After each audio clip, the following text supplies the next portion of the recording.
Hello बच्चों, चलिए प्रश्न को समझते हैं। m किलोग्राम की एक कार एक समान चाल से v मीटर प्रति सेकंड से प्रथम समतल पुल पर, द्वितीय उतला कार पुल पर, तृतीय अवतला कार पुल पर चलती है।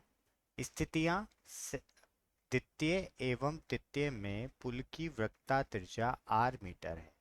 प्रत्येक स्थिति में कार पुल को, जबकि वह पुल के मध्य में, कितने बल से दबाती है। तो सर्वप्रथम हम यहाँ पर देखेंगे मुख्य अवधारणा। मुख्य अवधारणा में हम बात करेंगे सर्वप्रथम, एक तो हम बात करेंगे अभिकेंद्र बल की, एवं हम बात करेंगे यहाँ पर अपकेंद्र बल की, और हम बात करेंगे यहाँ पर भार की। तो सर्वप्रथम हम देखते हैं अभिकेंद्रीय बल। तो अगर कोई भी वस्तु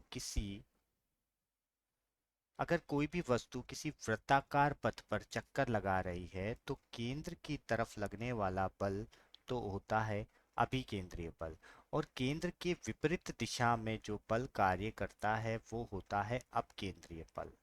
अपकेंद्रीय बल की दिशा अभिकेंद्रीय बल के हमेशा विपरीत होती है। और अगर मैं बात करूं कि कोई भी वस्तु है, अगर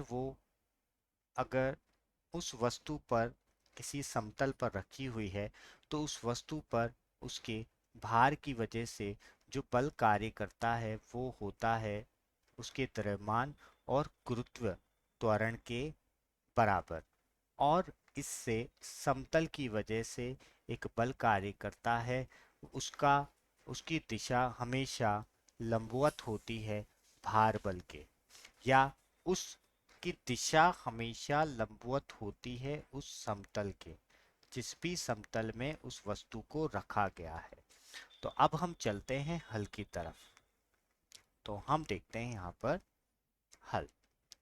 तो सर्वप्रथम हम बात करते हैं एक समतल पथ की।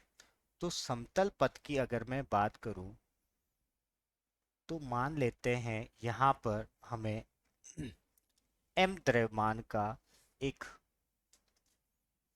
यहाँ पर हमने m द्रव्यमान का एक कार ले ली है।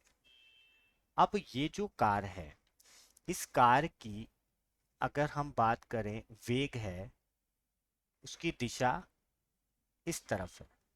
तो अगर यहाँ पर मैं बलों की बात करूं, तो एक बल जो कार्य करेगा यहाँ पर वो होगा यहाँ पर एम जी, जो कौन सा बल होगा, भार बल, और इसके विपरीत दिशा में आर होगा, अभिलंबवत बल। तो यहाँ पर लगने वाले जो बल इसको दबाएगा, तो दबाने के लिए जो बल यहाँ पर कार्य कर रहा है वो यहाँ पर कौन सा बल कार्य कर रहा है, भार बल कार्य करता है।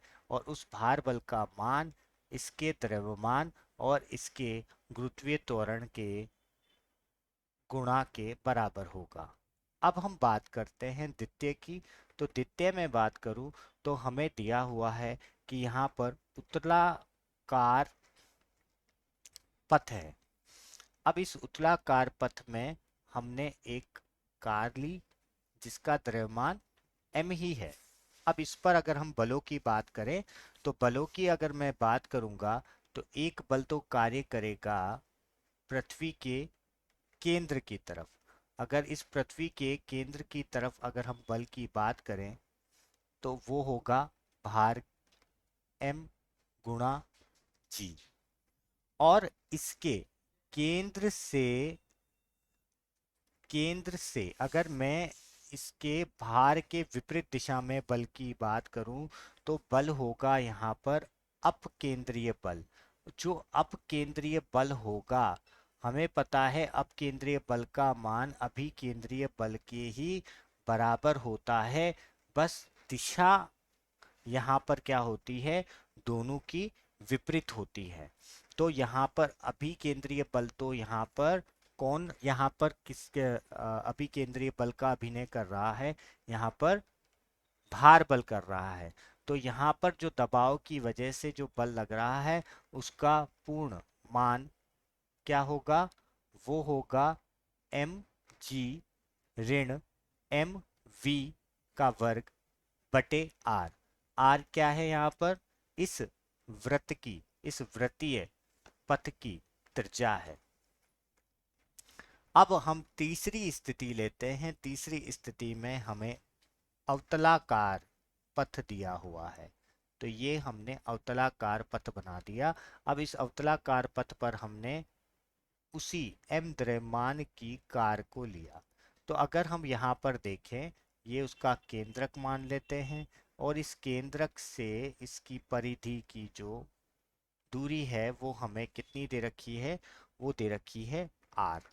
तो अगर हम यहाँ पर बात करें तो इस वृत्तीय पथ पर अगर ये गति कर रहा है तो इस वृत्तीय पथ पर लगने वाले जो बल होंगे, पहला बल तो होगा इसके भार की वजह से जिसका मान m और गुरुत्वीय त्वरण के बराबर होगा, और ये इसका विवेग होगा। तो और यहाँ पर अगर जो बल लगेगा, जो इसके, अगर हम यहाँ पर देखें तो एक बल कार्य करेगा अभिकेंद्रीय बल, वो कहाँ कार्य करेगा, अभिकेंद्रीय बल तो यहाँ पर होगा केंद्र की तरफ, और अपकेंद्रीय बल होगा यहाँ पर इसके केंद्र के विपरीत दिशा में। ये कौन सा बल है, ये अपकेंद्र बल है। और ये जो अपकेंद्र बल है और ये जो भार है, इन दोनों की वजह से ये दबाव महसूस करेगा। तो W धन एम वी का वर्ग बटे आर। तो यहाँ पर हो जाएगा हमारा एम जी प्लस धन एम वी का वर्ग बटे आर।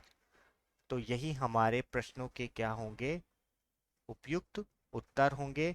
मैं आशा करता हूँ आपको समझ आया होगा। धन्यवाद।